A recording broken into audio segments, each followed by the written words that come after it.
السلام علیکم ناظرین، بسم اللہ الرحمن الرحیم۔ آج کا ہمارا ٹاپک ہے دعویٰ تکمیل معاہدہ کیا ہے، دعویٰ تکمیل معاہدہ مختص کیا ہوتا ہے اور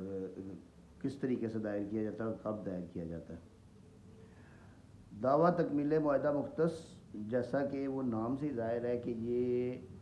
جس وقت دو فریقین کے درمیان کوئی ایگریمنٹ، کوئی آپس میں کوئی کانٹریکٹ یعنی کہ کوئی معاہدہ وغیرہ کسی بھی قسم کا جو ہے نا وہ آپس میں طے ہوتا ہے، تو اگر ایک فریق اس پہ عمل کر رہا ہے اور دوسرا فریق عمل نہ کرے تو جو فریق عمل کر رہا ہے وہ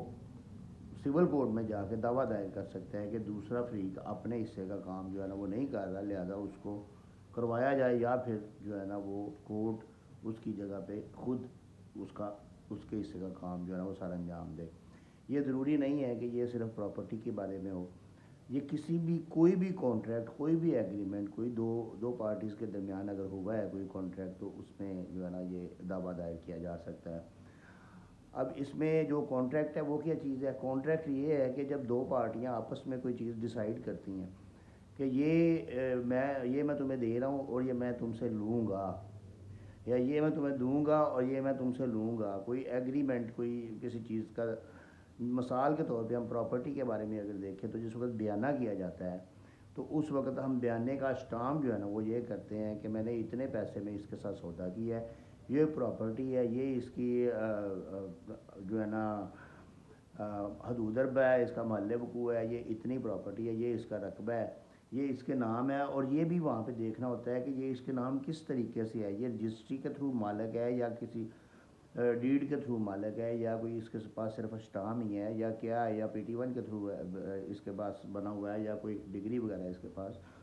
وہ سارا اس معاہدے میں لکھنا ہوتا ہے کہ یہ بندہ اس چیز کے تھرو مالک تھا، تو اس سے میں نے یہ اتنے کا پرچیز کیا ہے اور اب میں نے اس کو جو ہے نا وہ اتنے پیسے میں دے دیے ہیں، جو باقی ہیں وہ میں نے اس کو دینے ہیں، جب میں اس کو باقی پیسے دوں گا تو یہ مجھے رجسٹری کروا دے گا۔ اس میں یہ بھی تحریر کیا جاتا ہے کہ اس نے مجھے قبضہ ابھی دے دیا ہے یا بعد میں دینا ہے، تو یہ ساری چیزیں جب تحریر کر دی جاتی ہیں تو اس میں ایک ٹائم فریم جو ہے نا وہ اس میں لکھ لیا جاتا ہے کہ یہ 2 مہینے کا ٹائم ہے یا 3 مہینے کا ٹائم ہے، اور یہ بھی ساتھ لازمی لکھنا ہوتا ہے کہ وہ ابھی آپ رجسٹری کیوں نہیں کروا رہے، کیونکہ آپ نے پیسے کم دیے ہیں اس لیے رجسٹری نہیں کروا رہے، یا اس کے پاس ڈاکومنٹس مکمل نہیں ہیں اس لیے آپ رجسٹری نہیں کروا رہے، کیونکہ ایک تو اگر تو آپ کے پاس پیسے کم ہیں تو پھر تو آپ کی لائبلٹی بنے گی کہ آپ نے اس کو ڈیٹ کے اندر پیسے دینے ہیں، اس کے بعد رجسٹری کروانی ہے۔ اگر اس کے پاس ڈاکومنٹ پورے نہیں ہیں، یعنی کہ ابھی اس کی وراثت چڑھنے والی ہے،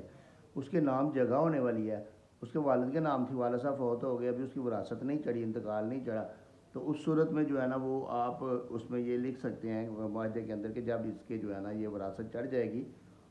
اس وقت جو ہے نا میں اس کی جو ہے نا یہ مجھے رجسٹری بیانامہ جو ہے نا وہ رجسٹرڈ کروا کے دے گا، تصدیق و تکمیل کروا کے دے گا۔ تو اس صورت میں اگر کوئی پارٹی کوئی فریق جو ہے نا وہ اپنے معاہدے سے مکرتا ہے، خاص طور پہ جو پیسے جس نے دے دیے ہیں وہ تو نہیں مکرے گا کیونکہ اس نے تو پیسے بیچارے نے پے کر دیے ہیں، اور جس نے لیے ہیں وہ اگر مکر جاتا ہے، وہ اگر رجسٹری نہیں کروا کے دیتا تو جس نے پیسے دیے ہوئے ہیں نا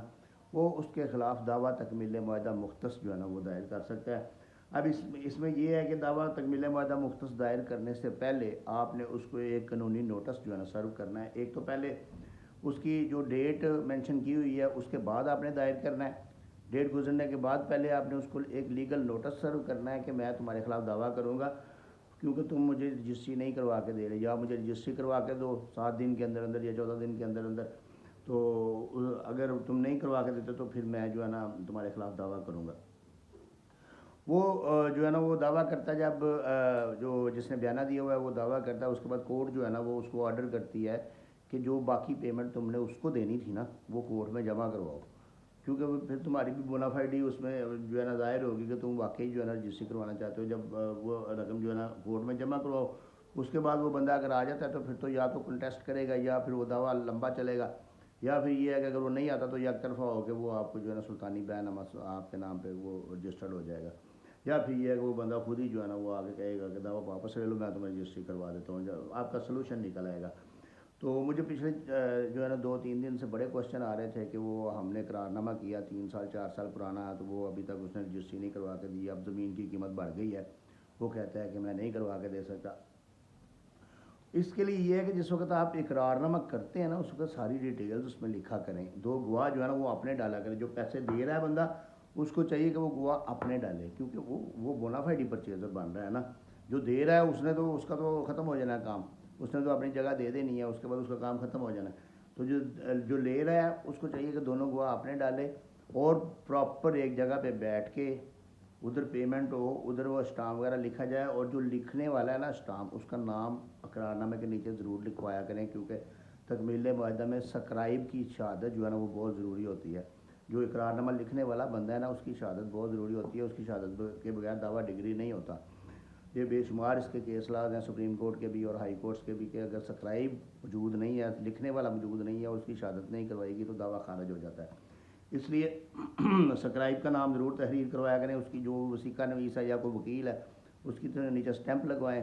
اور اس کے سائن وغیرہ ضرور کروائیں, اور اسی کے آفس میں بیٹھ کے پیمنٹ وغیرہ کا لین دین کریں, تاکہ کل کو اگر شہادت کے دوران پیمنٹ بھی پروو کرنی پڑے تو وہ ایزی ہو جائے گی.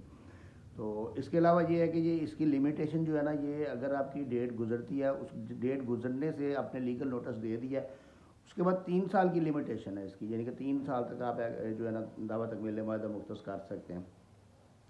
اسی طرح اگر کوئی بندہ جو بیچ رہا ہے جگہ, وہ رجسٹری کروا کے دینا چاہتا ہے, ڈیٹ گزر گئی ہے لیکن وہ بندہ جو پیسے نہیں دے رہا, یا وہ دوڑ رہا ہے, یا وہ کوئی پراپرٹی ڈیلر ہے, وہ سوچ رہا ہے کہ کسی اور کو میں بیچ دوں تو پھر اس کو وہ ڈائریکٹ رجسٹری کروا دوں گا, تو ٹائم گزار رہا ہے, تو وہ بھی لیگل نوٹس دے کے تو دعویٰ دائر کر سکتا ہے کہ میں یہ اب اس کا جو ہے نا, یہ میں نے لکھا تھا, اس کے اقرار نامے کے اوپر لکھا ہوا ہے کہ اگر آپ نے رجسٹری نہ کروائی تو آپ کا بیانہ جو ہے نا ضبط ہو جائے گا, لہٰذا آپ نہ تم مجھ سے جگہ لے سکتے ہو تو نہ تم مجھ سے بیانہ واپس لے سکتے ہو.